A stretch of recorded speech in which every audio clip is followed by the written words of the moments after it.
तन स्वर बना के आओ तो मास्टर।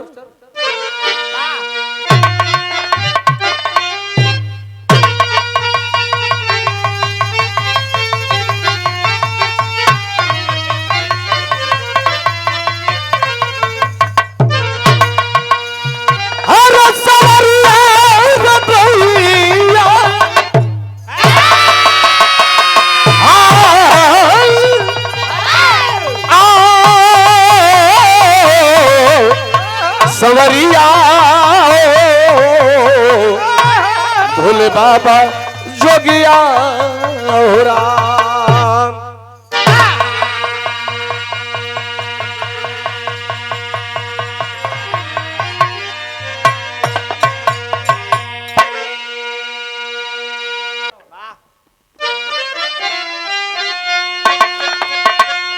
शब्द के अर्थ में सारी दुनिया बनी, फिर भी नाजुक जमाना न जाने तराना। ये देखिए गोलू बाबू यूसुफपुर मोहम्मदाबाद, बहुत सुंदर जोड़ी भी बजाता है। अब बड़ा सुंदर इनहु ऑर्केस्ट्रा बा। हाँ कहियो कहियो ना आवेली से कोनो तो पैरो की काम चला नहीं, ऐसा नजर मत गड़ावा। नजर की बात नहीं, बहुत सुंदर डांस करता है भाई। अगर एक जनी बहकी हो जाई हो हाँ तब फर्क ना पड़ी, बड़ा सुंदर डांस भी करता है। हमारा एल्बम के घरी एक्टर बने। शुभ आशीर्वाद बा गोलू बाबू मोहम्मदाबाद गाजीपुर, शुभ आशीर्वाद। आवा शब्द के अर्थ में सारी दुनिया बनी, फिर भी नाजुक जमाना न जाने तराना। उमर वक्त पैर उल्फत में अपना बढ़ाकर बनाया जमानो बेसहुरी का दीवाना। दुनिया का पानी बचाता है सागर, पर सागर की लहरें नहीं रोक पाता। गुजरों के हाथ में न मोती बिकेगा, अरे हीरा की कीमत को जौहरी लगाता।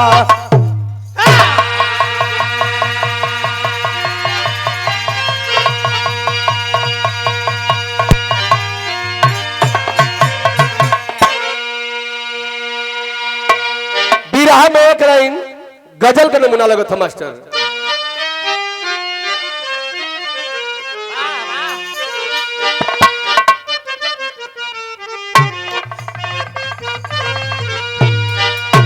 अरे सा पहली, अरे सा पहली बार हुआ है,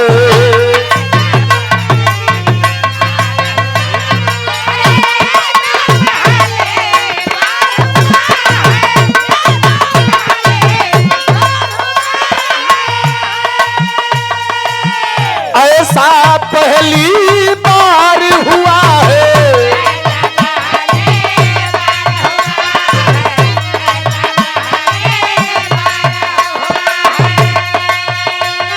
और ऐसा पहली बार हुआ है। हे भैया लोग, हमको हमको हमको किसी से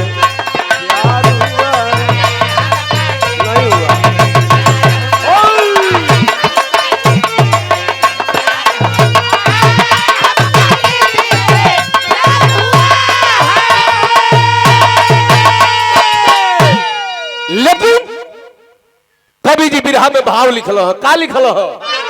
अरे जिसने जैसा, अरे जिसने जैसा काम किया है,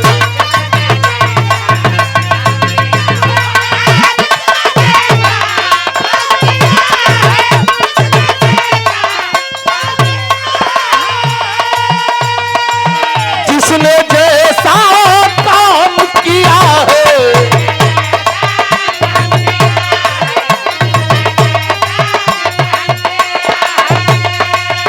और जिसने जैसा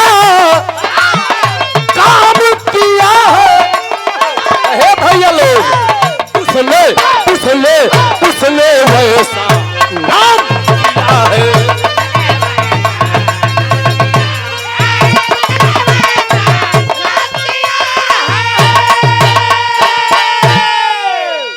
जैसन करबा उहे गवाई। कहानी के करबा कैसन में प्रधान जी नजम कलाई लगत हो।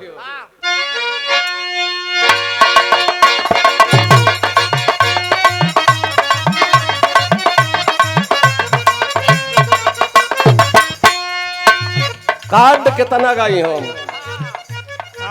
जही प्रोग्राम से खाली तही 4 बिरहा 5 बिरहा रिकॉर्डिंग। हाँ का गावेला कांड कांड। हाँ तब कांड गावा मत, तब तू कांड कर। अरे हाँ यार, रोज बरोज घटना, बेलथरा की घटना देख लीजिए। गाजीपुर में जमीन में आपस में लड़ के कटैल। गाजीपुर जिला में हमारा एक प्रधान जी का हत्या हो गई हो, खाली बोलोरो जाए खातिर रास्ता खाती। लेकिन हई कांड कैसन बा। अरे शुरू हुई है साहब कबीर की कहानी, पहचान नहीं पाए रामानंद जी ज्ञानी।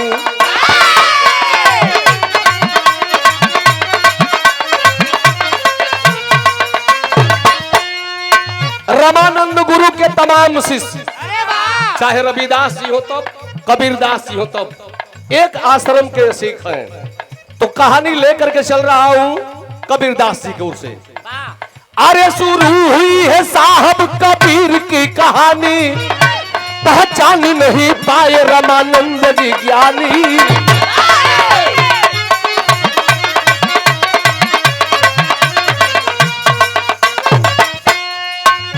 कहे कबीर चेला बनूंगा आपका, पर ध्यान नहीं दिए किसी बात का।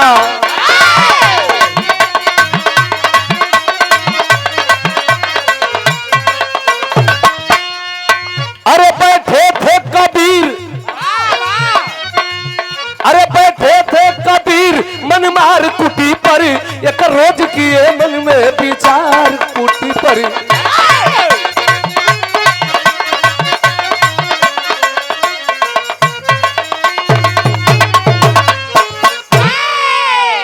काशी बनारस की धरती, धर्मधारी धरती।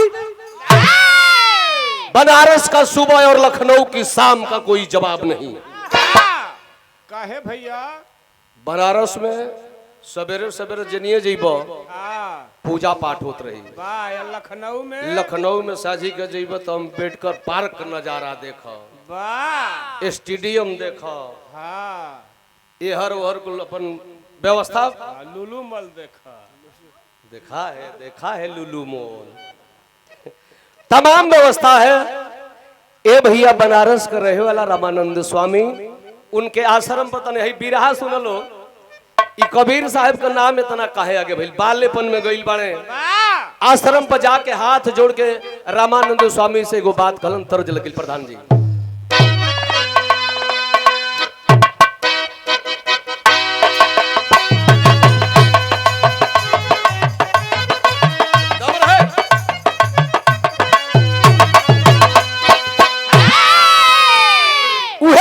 नहीं बढ़ला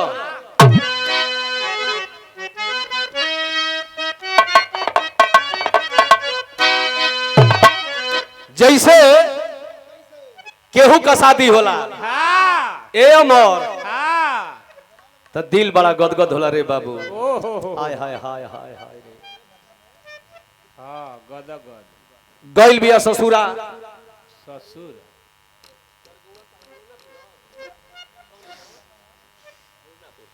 और ये धर्मेंद्र दीवाना, मुलनापुर जनपद मऊ। प्रधान जी हमारा जिंदगी में लिखल है कलाकारों का सहयोग कई। भीमपुरा के बगलिया में कई कलाकार हो, कई जगह व्यवस्था सेट के रिकॉर्डिंग हमार हो जाए। आई कहीं से नंबर हमार पा गई। कल के रामकल भैया हम तोहर चेला बनल चाहते। कल के भैया चेला बनब तो 1-2 दिन खाती बनब कि जिंदगी भर खाती। कल कि नहीं हमार कैसेट करा देता, हमार मन में बेचारू के जब देखली दया लगल, कहली कि हाथ पैर दोनों से विकलांग, हाँ लेकिन हौसला है जैसे बबलू लाल यादव में रसीद से 6 महीना आर्मी का नौकरी करके फिर विराह में आ गया। हाँ, ऐसे लोग डरने भाग जाते हैं। अरे भगौड़े की बात नहीं है यार, कला है, सबके लगे नहीं हम गाता है तो बारूद जैसे गाता है। धर्मेंद्र बाबू के शुभ आशीर्वाद। तरज बा, कौन तरज बा? आई देखा 51 का पुरस्कार हमारे बजरंगी भैया मीरपुर से पुरस्कार और बचौले रहे 24 के काम करी नारायणपुर में है। तब तरज बा कौन? हर न जान राम, हर न जान राम, सैयद रतियो न जाने। गायो छलाल भैया, सैयद रतियो न जाने।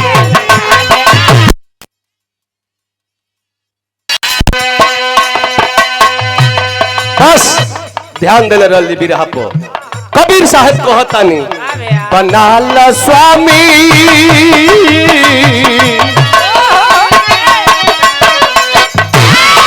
बनाल स्वामी हमारा चचेला बनाल।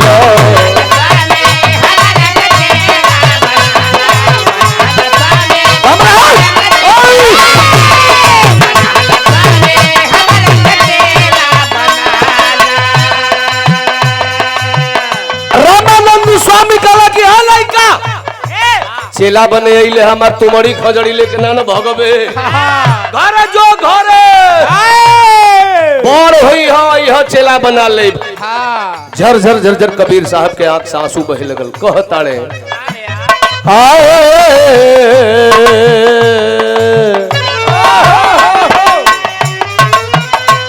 अरे झर झर बरस कबीर का नजरिया।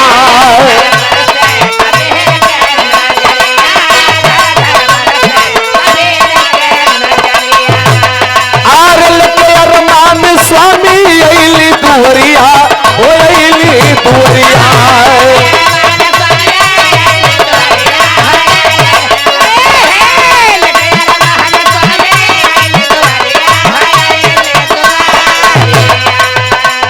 अरे दास के दिल में बसाला, दास के दिल में बसाला, बनाला स्वामी।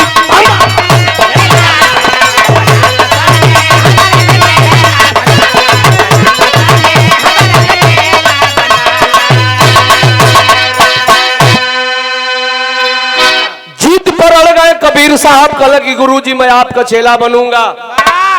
रामानंद स्वामी कहला कि बड़ा ही मन चला किस्म के बा। अच्छा रुको एकरा से सवाल कर दई, आ सवाल में ना पास हुई तो के खेत दीप चल जाई घरे। बिरहा सुनने वाला हमारे भैया बाबू लो पैसा ले बाबू। 3 गो सवाल कबीर साहब से रामानंद स्वामी लड़कैया में करे लगलन। सवाल का केलन तर्ज बदल गई।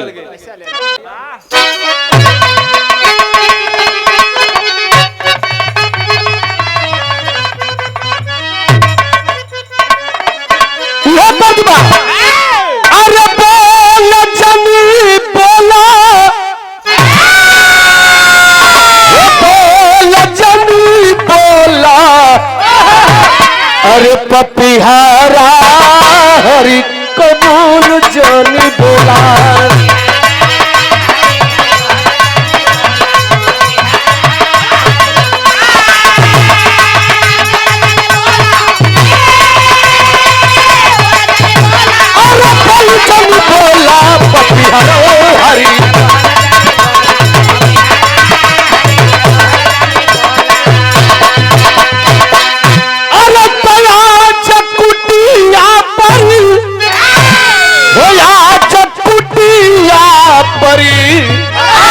अरे भजनिया हो लगल कुटिया पर।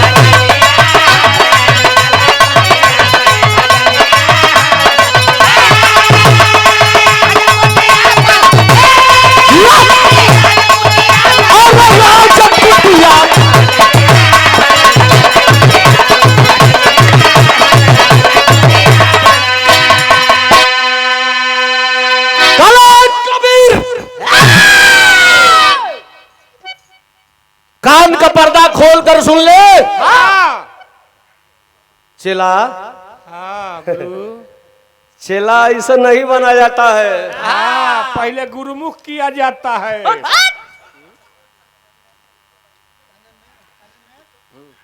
कहला कि चेला तो के चेला तो बनाई। हाँ अब देखा ये कबीर साहब का लीला शुरू हो गई, बड़ा रंगीन भी रहा बा। ई मत सोची हलो नौजवान भैया की पुरान गावत हो तो मजा ना हुई। पुरन के चूझिए में तो मजा हो नहीं तो तब राइफल से खूंटा ठोकल आज बाजल तो दूसर को काल पेश दई। हाँ ये घड़ी खाली पवन सिंह आप खेसारी अझुराइल हो रंगबाज बलमा पो ये घड़ी गर्दा बताई कुल गीत है यहाँ चल रही है, लेकिन हई बिरहा का चीज बा। रामानंद स्वामी कला की कबीर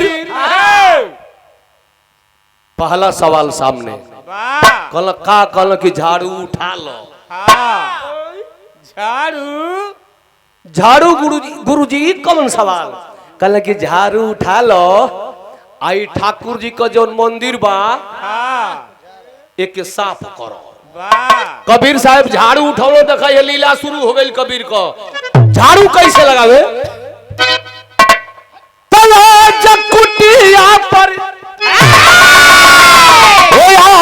कुटिया पर भजनिया होवे लगल कुटिया पर। झाड़ू कैसे लगावे कि साझ सवेरे लगल झाड़ू लगावे।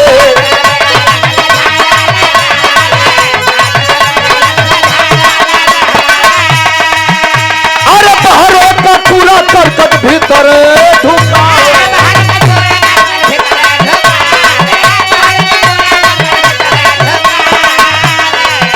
अरे सब कहे तू पागल आई लकुटिया पर कुटिया।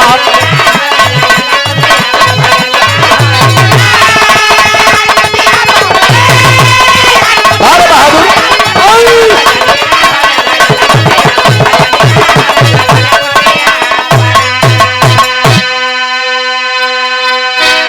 झाड़ू कबीर साहब उठौलन।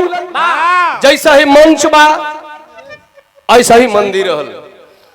आगे से झाड़ू लगावत लगावत कबीर साहब झारत झारत झारत मंदिर से आगे जितना कचरा रहल उखी का गुला रहल पुअरा रहल झारत झारत लिया के वही ठाकुर जी की मूर्ति पर गौज दिहलो।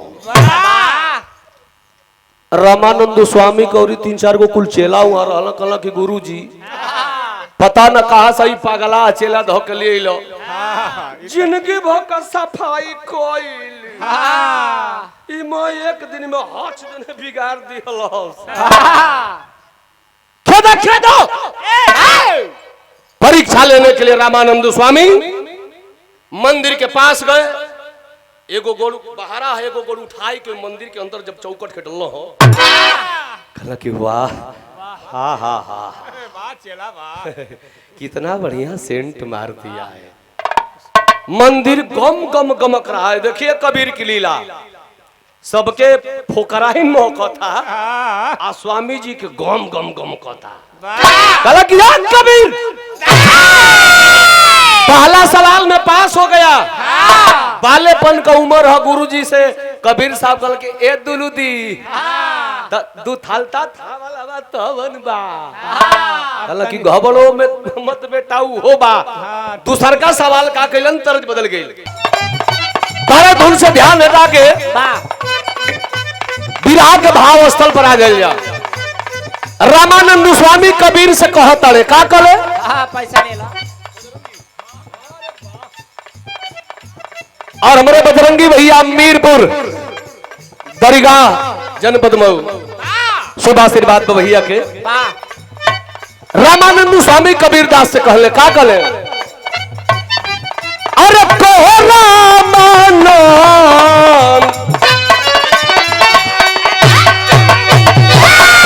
अरे कहो रामानंद स्वामी भाई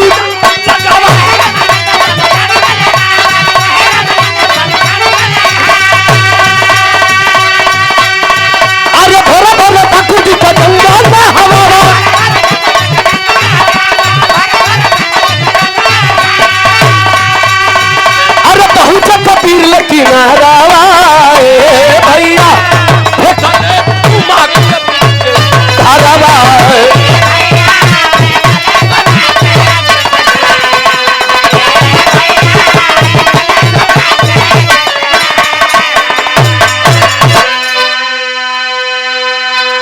कहलो ए कबीर, पहला सवाल में पास हो गई बेटा। ए दूसर का सवाल भाई ठाकुर जी का ले लो, है ठाकुर जी के मूर्तिया ले लो, ले जा गंगा जी में नहावा के ले आओ। अच्छा जहां जहां प्रधान जी पंडित जी लोग कथा कहे जालो वहां को जगन्नाथी लोटिया लेके जालो। जगन्नाथी आ ओही में ठाकुर जी का मूर्ति रहली करिया खाने। आउ जगन्नाथी लोटिया से खाली ठाकुरे जी नहालो। आ दूसर केहू नहाई तो नमुनिया हो जाए। वाह तब तो बड़ी ठंडा गरम पानी हुई। लेके वो ठाकुर जी के मूर्ति के गइलो गंगा जी की घाट पर आ कहल कि हे प्रभु बुझाता है जाड़ा में तोहरा के रोज ओरिया में नहवा देतलो सा, रुको आज भर पेट नहवा दही। थरिया के धइलो नीचे आ मूर्ति के लेलो हाथ पर। आ जैसा ही आरारावा बा है दोहरी घाट वाला, ऐसा ही काशी बनारस करार पर जाके अयाल फाको के अरारे पर से फेंकत न कि हे हाय हाय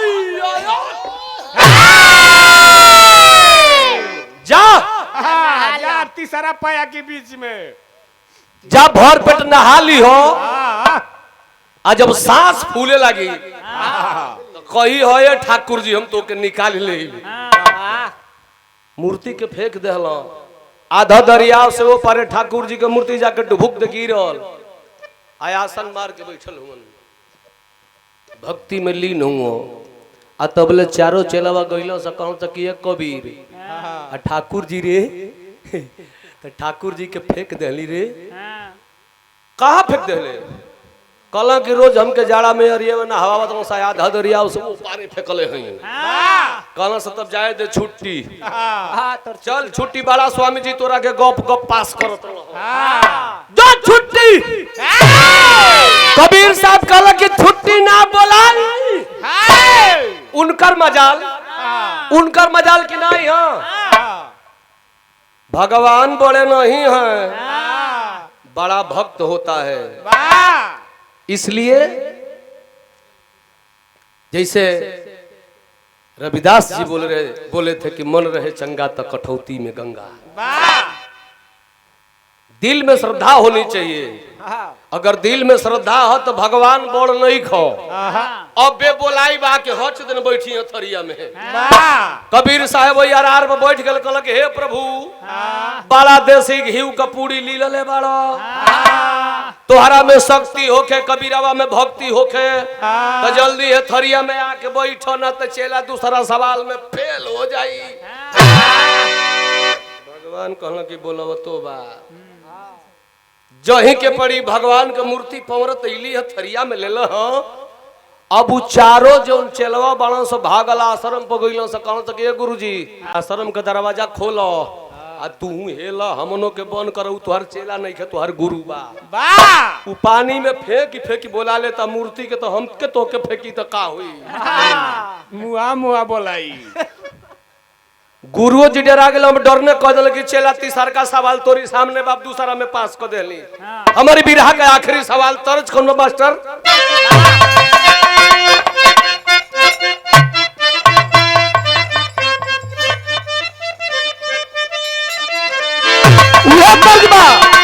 अरे पियावा हाय हाय हाय हाय हाय का कहिए मीनाक्षी तरजिया ह छच में सेट कर देतड़ी सहो। हाय हाय हाय हाय मरद रंग बाजावा हाय हाय कोनो को मरद रंग बाज मिल गेल कहते कि पियावा मिलल मुनावा देखली सपनावा रे भौजी तो भौजी एक कल के आए है तो हलाल मुनावा मिलल बना। अरे हम जड़े में बियाह करके फंस गनी ये सखी जड़े में बियाह करके फंस गल जान तो हमार कैसन मिलल बा कहतिया का कहते अरे तब का मर्दबास बोल हा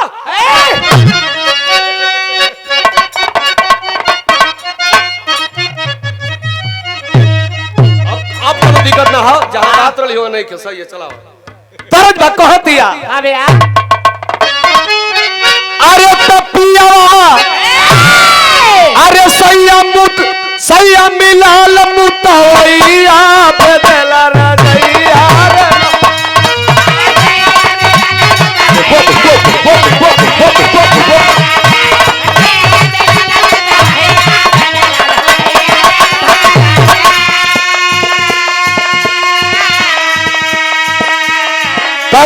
लगा तो बिरहा बढ़ जाई, बड़ा बड़ा भाव लगता। अरे बोले रामानंद के ही छनवा सुनिल कहनवा ये चेलावा।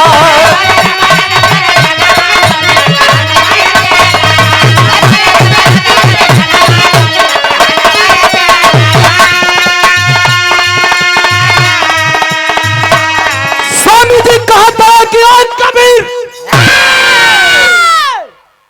दूगो सवाल छोटवर कैली हो तो पास हो गई ले तब पास हो गई रे बेटा। या चल अब बड़का करतनी। अब ये तीसरा सवाल है, यही में अड़सा बा। सवाल का कैलन हो? अरे बोलो रामानंद के ही छनवा सुनिल कहनवा ये चेलावा।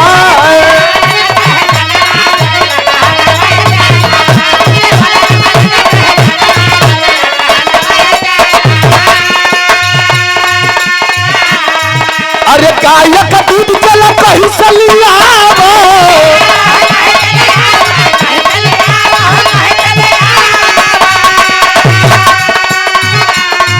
अरे दूधवे तो ठाकुर जी के याद नहवावो।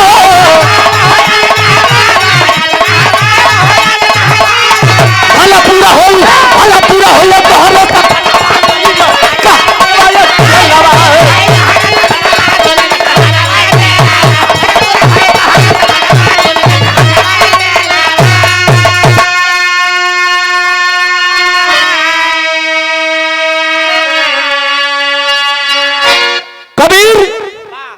कवंडल ले लो और इसी दोपहर में जा करके गाय का दूध लेकर के आओ। ए भैया कल की चेला जा गाय का दूध ले आओ। कबीर साहब कल की गुरुजी साझी का मंगती, सवेरे का मंगती, दोपहरिया में केहू का गाय ना दुहाली सो। कल की हमके दोपहरिया में दूध चाहिए, बड़ा कठोर सवाल कर दिलो। अब कवंडल लेके कबीर साहब लगला बनारस में घूम घूम के गाय का दूध खोजे। चरवाही में कद को गाय मिलो से छान के सोचस के दूध ले तले मारो सके जलाते। गाय तो बड़ी कटही बे। हां त दसिलवा करकटही है ओली सो जोन चरो तड़ी सो मार दियो सो। भगदन कबीर साहब कवंडल लेके डगरा जास, दूध नहीं मिलल, उदास होके चललन कि अब जना तक यही सवाल में फैले हो जाए। बनारस की सबसे पवित्र भूमि 80 घाट जहां गइलन ह देखल कि जहां लोग गोरुवन के फेंकलन हड़वार बोलल जाला। देखा मेन पॉइंट बिरहा का मेन बात है जे हो, हड़वार में गइलन गाय के ठटरी पड़ल बा, मांस का लोथाड़ा खत्म बा। कबीर साहब अपना दिमाग से देखल कि ई गाय का ठटरी हो, अगर भक्ति भजन करब तो हो सके प्रभु का लीला होके तो ई गाय खड़ी हो जाए। अगर हमारा में भक्ति हुई आ गौ माता में अगर शक्ति हुई तो देखी तो उठ के बैठे, लेकिन एक मुठा दूब घास नोच के गैया की ठटरियत की मुँह तो धरत कतन की हे माई। हिंदू धर्म में पहले अपन माई आवेली, दूसरे नंबर पर गौ माई। अगर तोहरा में महतारी कौन सोखे या कबीरवा में बेटा कौन सोखे, हे भगवती हे माई तो हे घास के खा लो। हमारा हे कमंडल में आशीर्वाद 100 ग्राम दूध दे दो, नहीं तो कबीरवा सवाल में फेल हो जाई। तुरंत गाय का ठटरिया गाय बन के खड़ा हो गई। कबीर साहेब दूध दूहे लगल तो रामानंद स्वामी सणसा ले हले। अच्छा ये बड़ा गच गच पास होता, देखी तो के तरह दूध हवा लिया बता। जैसे 2-3 धार दुहल हम पेनहवाई के, वैसे ही रामानंद स्वामी जाई के मारत हो एक सणसा। कल की हाय कबीर सही बता तू है कौन? कल गुरुजी हम आपका चेला कबीर है। कल तो ई ठटरिया गाय कैसे बनल रे? कल किनकर हम भजन कैनी हो। रामानंद स्वामी कल की हमरों से बड़ी आरी शक्तिशाली बा, एक पास कर गछ देनती, अब एक देरी मत कर, नहीं तो पस्कराई देवे लगी। तीनों सवाल में रामानंद स्वामी कबीर साहब के पास के धीरे धीरे अब समय बीते लगल। अब रामानंद स्वामी का आ गई उल्हानी, ए अनिरुद्ध अब कबीर साहब का आ गई। जवानी हो। और जब करकरा के जवानी चढ़ेला ना तो जवानी का पनिए खतरनाक आड़ाला ना। ई जवानी में करे का अलग टेरी लग गई।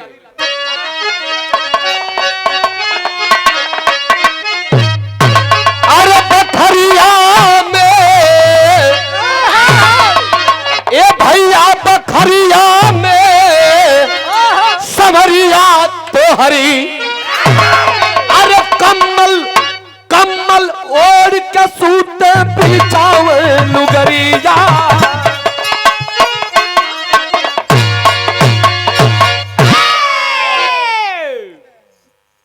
ए भैया बखरिया में समरिया तोहरी। कमर बिछा के सूते ओढ़ के लुगरिया। ढेर दिन पे बिरहा गोलब रही है। हाँ हाँ हाँ पैसा ले बजाय 800 बता ना सकेला। कहा वजह कि हम लोग दो कवि हैं। दो जना कवि लोग। चलो सवेरे बिरहा गलत होता है, कोई भी कलाकार गाता है कम बेसी हो जाता है, बता देना चाहिए। ए भैया कम्मल कम्मल बिछा के सूते ओढ़ के लुगरिया बखरिया में समरिया तोहरी। बात अब पहुंच गई कहा। यह जो हमनी का यूपी का मुख्यमंत्री साहिबानी योगी महाराज जी, यहाँ का गुरु रहली के गुरु गोरखनाथ। तो गुरु गोरखनाथ देखा जैसन चेला होला ना वैसन गुरु होला। तो खाली इनकरे में दोस्त थोड़े शुरू से चपौगल ऐसा है, खाली बोल्डजरे चल पहलो। तो देखा वो गुरु गोरखनाथ जी हर साल काशी बनारस में आवे। अब बनारस की धरती पर जो सबसे बड़ा संत होके उस संत के साथ में शास्त्रार्थ करते थे। तो रामानंद स्वामी मैं रोवा गिरा के बैठल बड़ो। कबीर साहब पूछल कि ये गुरुजी तोहरा के कोनो गाड़ी देहल सो कि ताना मरल सो कि खैला का दिक्कत बा काहे रोवा गिरोले बड़ो। रामानंद स्वामी कहल कि कबीर हमके कोनो चीज का दिक्कत नहीं खे ना, हमारा दिक्कत ये है बाकी गोरखपुर से गोरखनाथ बाबा आई हो। हमारू नहीं के साथे आज मुकाबला लिखल बा। आ मुकाबला में जेके हरा देलो गोरख बाबा बड़ा होकर बेइज्जती करेलो। कल का बेइज्जती, कलाकार दो गाते हैं, एक हारता है एक जीतता है। राग रसोईया पागरी बनत बनत बन जाए। पहलवान दो लड़ते हैं, एक पटकता है एक पटकाता है। ये तो कला है। हरावेल कौन सी में तो के आता ही है शास्त्रार्थ में जब हरा देलन तो जौन हमने का चंदन का टीका लगावे ले जा है, तुलसी जी का माला पहरे ले जा। भरी सभा में गोरख बाबा तुलसी की मालावा के खींच के दांते से दबा देलन। अजीभिया निकाल के भरल सभा में चंदनवा के चाट देलो। ऐसे बढ़िया एगो संत का बेइज्जती का हो सकेला। ओ हो तब तू मत डरा गुरुजी, ये चेलावा के रहते गुरु गोरखनाथ तोहर कुछ न करियो। तू डरा तड़े यही सर के छोटी चुकी तुलसी जी का माला पहिर ले बड़ो। एगो बढ़िया राम का दाढ़ी कटवाओ आ वही के छेदवाओ आ वही के 20-22 गो गुरिया बड़वर बनवावा कि जब ठेली तबो न ढूके दांत ले जगह जइबे न करे। बड़े बड़े गुड़िया वाला माला बनवा दो। आ तू तनकी सुख चंदन का टीका लगवाले बड़ा। हमके 4-5 किलो चंदन का लकड़ी मंगवा दो, भर दे ही पोतब। ये बेरी मुकाबला हम करब देखी तो केनी से चाटेलन केनी से काटेलन मुकाबला हो जाई। तो हमारे बिरहा का आखिरी तर्ज बा।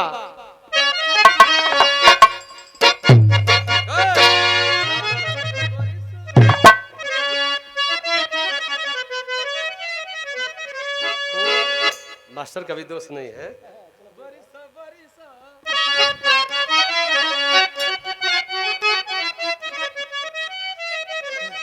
ये तर्ज के माता बहिनी गावेली कि बरिसा बरिसा बरिसा बरिसा फल नारायण बरिसा हो बरिसा।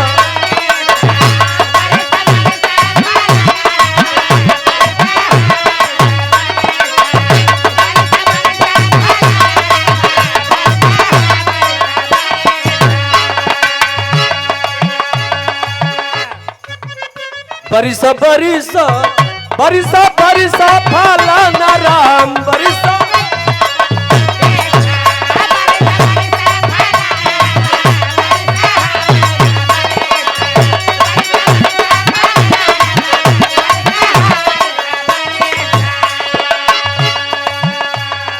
लेकिन गोरखपुर से गोरखनाथ बाबा जब बनारस में अलन ह तो जैसे है तम्मू लगल बा ऐसा ही घोरिया के गेट बनल बा गांव का आ वही गेट पर कबीर साहेब अपन धोती कुर्ता मैं खोल के आ 2 इंच का रामदेव वाली लंगोटिया पहिर के वही मेन गेट पर खड़ा हुआ गोरख बाबा रथ रोकवा दे।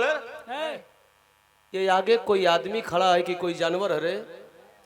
कबीर साहब कहला कि बाबा बीजू को मत, मेरा नाम चटाने और कटाने वाला है बाबा।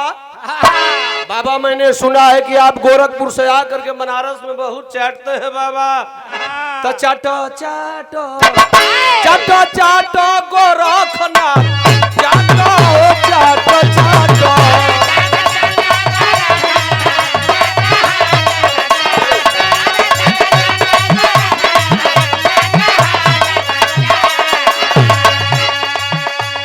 व्यंग्यात्मक बात बोल रहे हैं, बात जगह की भी है और मजाक भी है। क्या कहता रे? ऊपर चाहे नीचे चाटो, अरे डबल चाहे सिंगल चाटो, आई मन करे तटरो से काटो चाटो चाटो चाटो चाटो चाटो हो।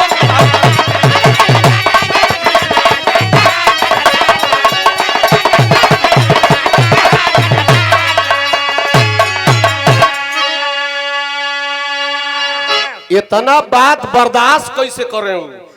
गुस्सा में लाल बाबा, गुस्सा में लाल कबीर का बहिया धोले लग रहा है लइका। अरे गोरहू बरे भाईबा कबीरवा गोरहू बा बहिया धो के अलग अलग खींच कहला कि बनौले बड़े दूसरा साधु संत के चाटने की बात करता है। मेरा नाम गोरख है और गोरख के नाम से दुनिया कांपती है। हम ही गोरख हमसे मुकाबला करेगा हमसे? चला धो के आ खींच के ले लो मंच पर, चल चढ़ चल चल फरियाद दे यही बेरा बड़बड़ जना बहल जा जब बटई पूछे केतना पानी। बनारस में ढेर जना के नाप देले 2 दिन का लवंडा छवंडा आइल है मुकाबला करे हमसे। चल चल लेके मंच पर गइलो हई देखो हो भैया घमंडी बाबा का त्रिशूलिया पन उठाई के वही मंच पे धसा देलन। जैसे त्रिशूल सीधा भइल गोरख बाबा कूद के वही त्रिशूलिया पर बैठ गइलो। कहला क्या जानते हो मुकाबला किससे होता है? जो लोग बराबरी के होते हैं। मेरे बराबरी में बैठो और हमसे मुकाबला करो। कबीर साहब कहला कि आय हाय हाय तक गड़तो नहीं खे बतावा हो दादा ही 2 गो नोखिया तो टेढ़ टेढ़ बाड़ी सो एहनी पर बाबा बैठल बा तो ठीक भाई बिचली को तो कांड कर देना चाहिए। यही से ना गुरु जी डेरात रहल कब बस फुटवरियो बस सवारी पर नहीं चढ़ल। कहला कि ठीक ठीक ठीक उस बराबरी में आए ना? कहला आओ बराबरी आके बैठो। बिरहा सुने वाला भैया लोग बारे कबीर साहब मंगौला काचा धागा अंगुरिया में लपेट के अब 5-6 हाथ ले जब लपेटला प्रधान जी तो के तोड़ देलन धके आ तोड़ के धागावा के पकड़ के परम पिता परमेश्वर सतगुरु महाराज का नाम लेके आ झिट्टी मरलन। आ धागा जब सीधा हुआ तो कबीर साहब कूद करके उस धागे की पलई बजा के बैठ गए। कहला कि बाबा त्रिशूल बढ़ाइए।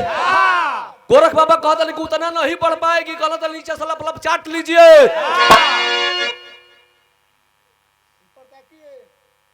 आओ आओ बरोबरी में मुकाबला हो जाए। कहला कि कबीर अब तुम धागा से उतर जाओ और हम त्रिशूल से उतर जाते हैं। अब ये लड़ाई नहीं होगी, ये मुकाबला नहीं होगा, हाँ अब दूसरा काम होगा। कहल कि दूसर कौन काम करबो बाबा? अब अड़बड़ सड़बड़ होगा। नहीं रे, कहल कि दूसरा कैसे मुकाबला होगा? कहल कि अब पानी में छुअल हुई। लियाई के गंगा जी के घाट पर गईलन है। कहल कबीर साहब के कबीर बाबा कहते हैं, कबीर मैं पानी में कूद रहा हूं, अगर तू मुझे पकड़ लेगा तो मैं हार जाऊंगा, और नहीं पकड़ पाओगे तो हम जीत जाएंगे। बिरहा पोपट के भाव की ओर हो गई।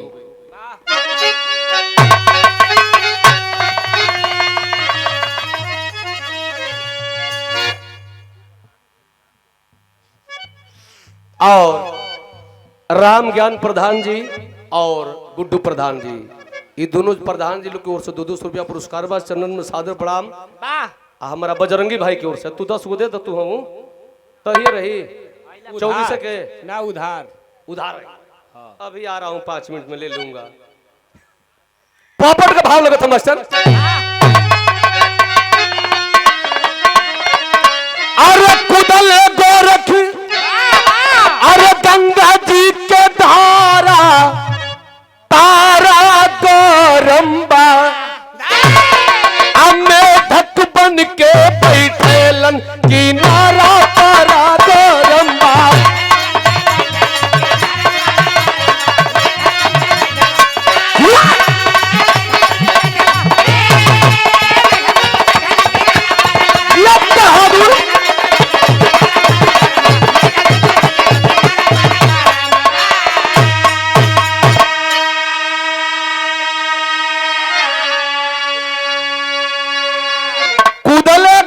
गंगा जी के धारा पारा गौरम्बा, अब मेढक बन के बैठलन किनारा पारा गौरम्बा।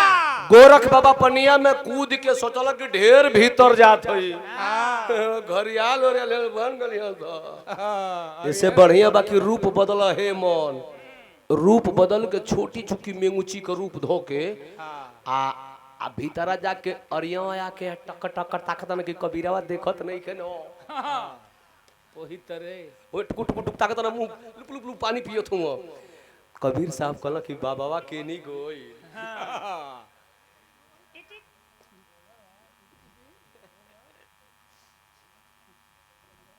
धैला गोरख रूपी मेंगुची का टंगहरी।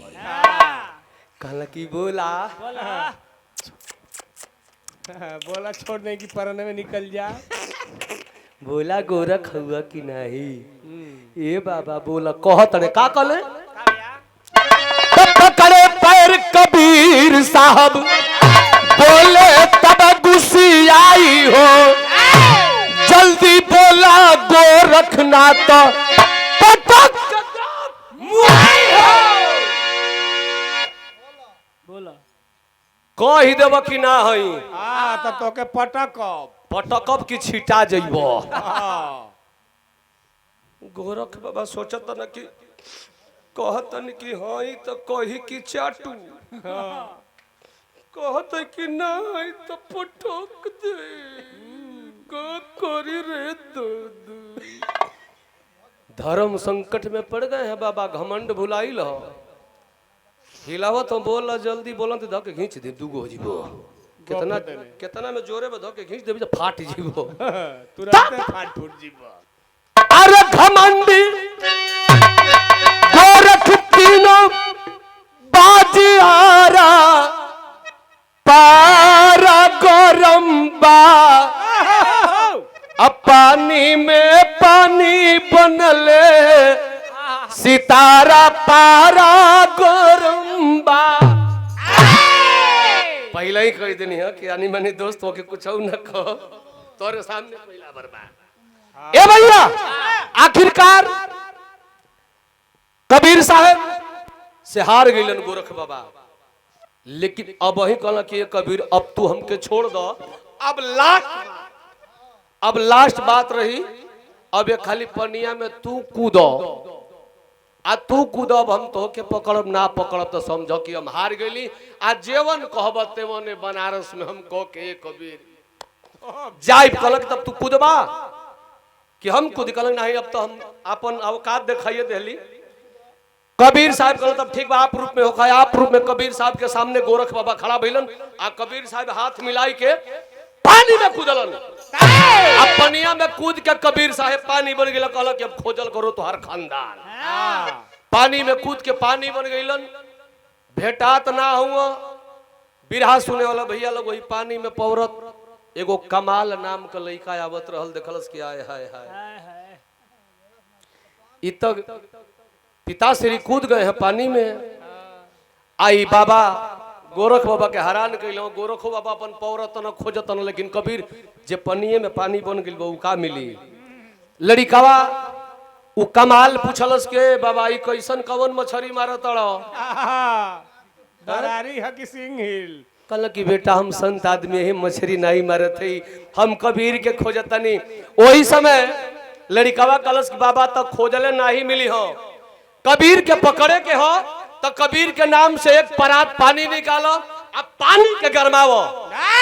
पानी जब गर्म हुई तो कबीर साहब वही पानी में से बुलबुला के निकली हो। उसी समय कबीर साहब एक बात बोले थे जो अमर हो गई। क्या?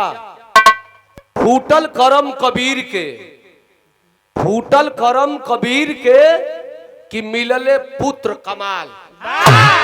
मने मने कबीर साहब कहते कि जो रे कमलवा भैया भैया कमाल धीरे धीरे कमाल आज यह तू हमके हरावतड़े नहीं ते तने ऐसने गोरख के तने यही चाट चूटी के आज तू हमके हरावतड़। लइकावा कलस की बाबूजी देख दो जे हार जाला के बहुत बेइज्जती ना कर जाला। इनके छोड़ा ना, ये जान बचा के गोरखपुर धरिया ही है ना। आखिर कमाल लड़का बाबा का जान बचौलस। गोरख बाबा भगला फिर लौट के तकलन है। तो भइल का बिरहा में अल्लाह का भाव लगे। श्रीनगर चकरा टेंट नोट विशेष आकर्षण टेंट बा भैया के सारा व्यवस्था बा। टेंट वाला भैया कमरा बड़ा सुंदर व्यवस्था बा। भैया के सादर प्रणाम, सब लोगों को प्रणाम बा। आखिर कबीर साहब विजयी घोषित हुए। कबीर साहब और क्षेत्र का मान सम्मान बचाए। अब कबीर साहब को चर्चा होखे लगल। चर्चा का भइल? अल्लाह लगत बा।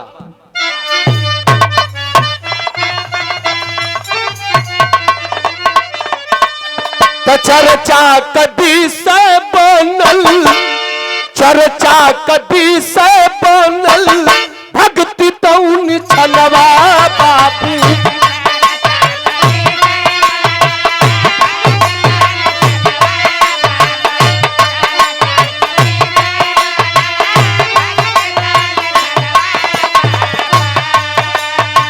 अरे दुनिया में सबसे हीरो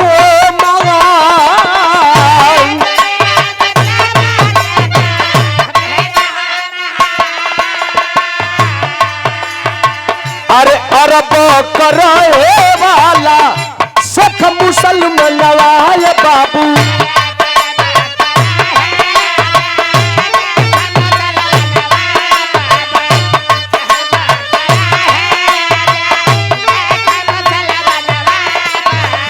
अरे जबिया कर हले मुसलमान सुनबा।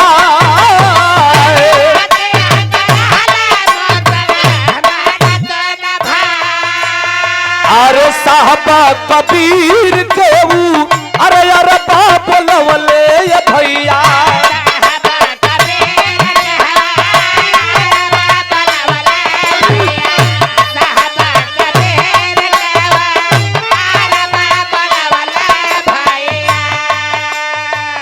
विराम आखिरी भाव की ओर बाहो बाबू। कलाकार के हु बोलना होला, आप लोग जके चाहिला हो के बोल बना देला। देखा बिरहा में आज कबीर साहब का लीला और चर्चा चारों तरफ होने लगी।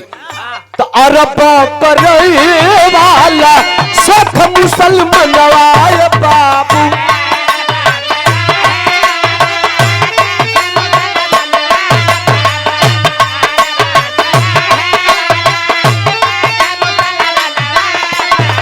अरे पहला की मुअल बाड़ी बिटिया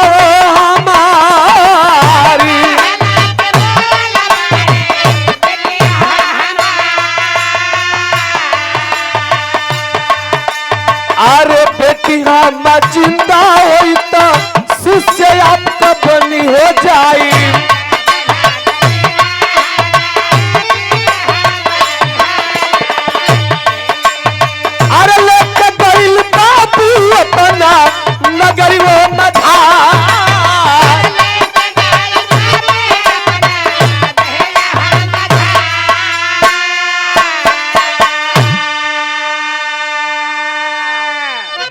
बनारस में, आजमगढ़, मऊ, गाजीपुर, बलिया, पूर्वांचल, उत्तर प्रदेश, हिंदुस्तान सहित पूरे विश्व में कबीर साहब की चर्चा होने लगी कि बनारस में एक संत है जिसके बाणी में इतना दम है कि मुर्दों को जिंदा कर देता है, बाझिन को बच्चा दे देता है, अंधे को आंख देता है, बड़ा तपस्वी संत है। चर्चा होकर ये बात का चर्चा, कबीर साहब का चर्चा अरब तक भई।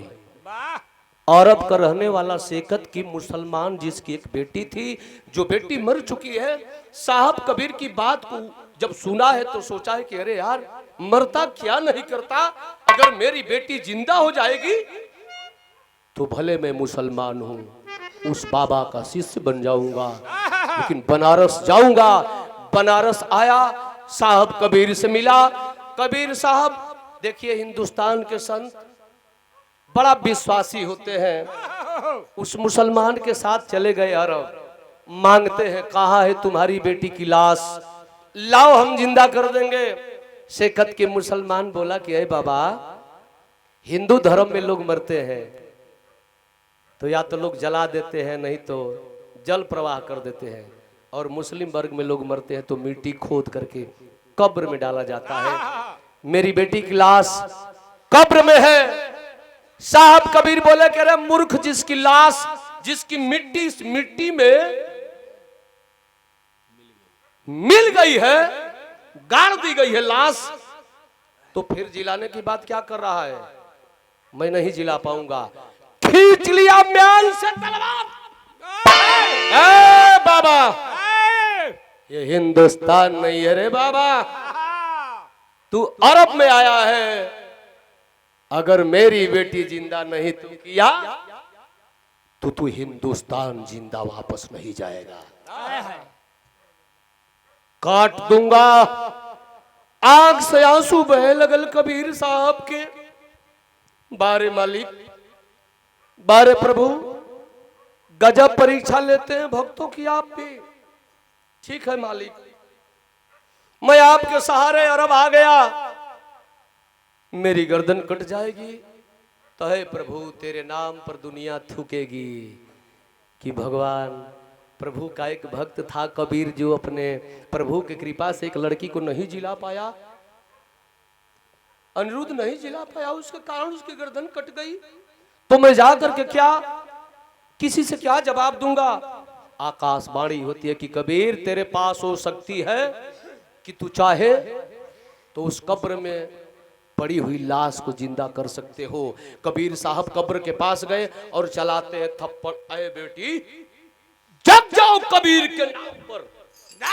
जैसे कब्र पर थप्पड़ मरलन, कब्र की जमीन फटी और वह मुसलमान की बेटी उस कब्र से बाहर निकल गई, जिस बेटी का नाम पड़ा कमाली। कबीर साहब के शादी नहीं हुई थी, कमाल शक्ति से ही उस बेटे को जिलाए थे, जो गोरख बाबा से पानी में मिला था। वो भी कबीर साहब का पुत्र कहलाया और अपने कमाल शक्ति से बाबा जिलाए इस बेटी को, जिसका नाम पड़ा कमाली। कमाली को लेकर के बाबा अरब से चले आए बनारस। अब बनारस से लेके अलन हो, रामानंद स्वामी का अंतिम चरण चलत बा। भजन कीर्तन में लीन मानो, जब आदमी पुरान होला तो यह जपे लगे त्राहे भगवान। हाँ, कलेश काट, कलेश काटो ये प्रभु। आज प्रभु जी का भजन करत रामानंद स्वामी, और रामानंद स्वामी के लगे जब अलन है कबीर साहब वो लड़की कमाली के लेके, त आई के प्रणाम कैलन है। रामानंद स्वामी कहता के हो? कबीर साहब कहला कि गुरुजी हम आपके चेला कबीर है। कहला कि लड़की कैसन है? कहला कि अपने कमाल शक्ति से कि हम जिंदा के लिए हमार धर्म के बेटी हो गई। बिरहा सुने वाला भैया लोग भाई लगा खड़ी के भाव लगत बा।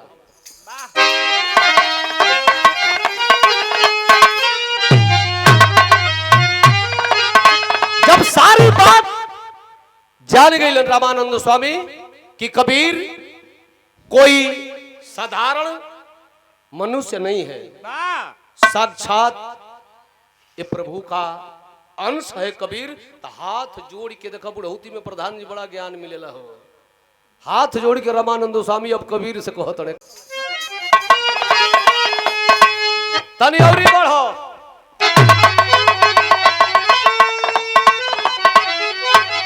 अरे तक रामानंद हम कया बनावा स्वामी जी, तो सच्चा मर गवाल रैया देखावा स्वामी जी।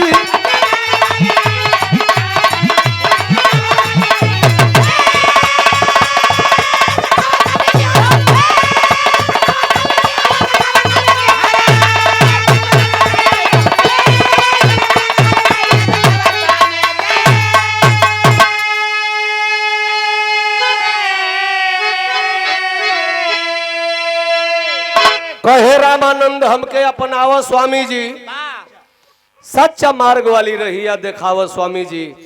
हाथ जोड़ के रामानंद स्वामी कला के कबीर आप हमारे शिष्य नहीं हैं। अब तक हमारी गलत फहमी थी कि मैंने आपको शिष्य कहा था, साक्षात आप भगवान के स्वरूप हैं। हमके गुरु दक्षिणा में कुछ दिहल ना। हम आज इहे मांगतनी कि आज ले तू हमार चेला रह, हमके अब तू इहे गुरु दक्षिणा में दे दा कि आज से तू हमार गुरु हम तुहार चेला। कबीर साहब कहला कि नरकों में ठेली ठेला।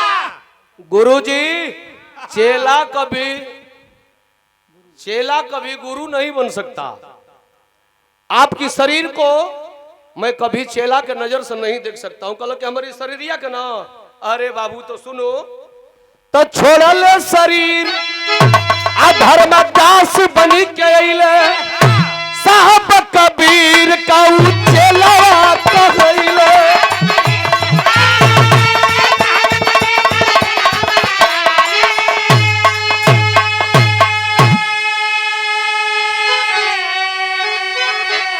हमारा दिलवा का सपना पुरावा स्वामी जी, सच्चा मरु गवाली रैया देखावा स्वामी जी।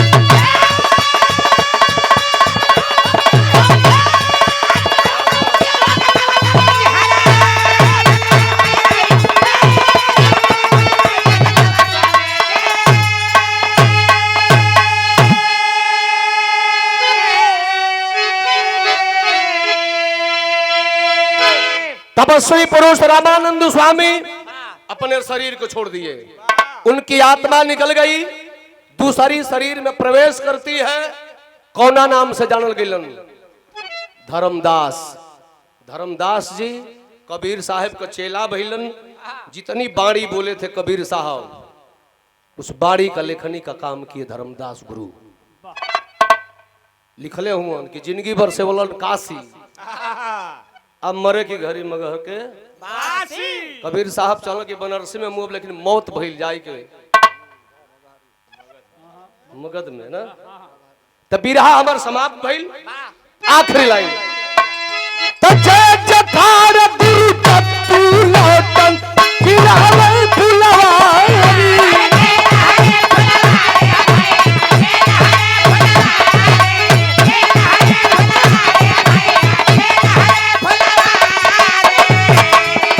सूर्य नारायण गंगा सागर श्यामलाल गुरकारी।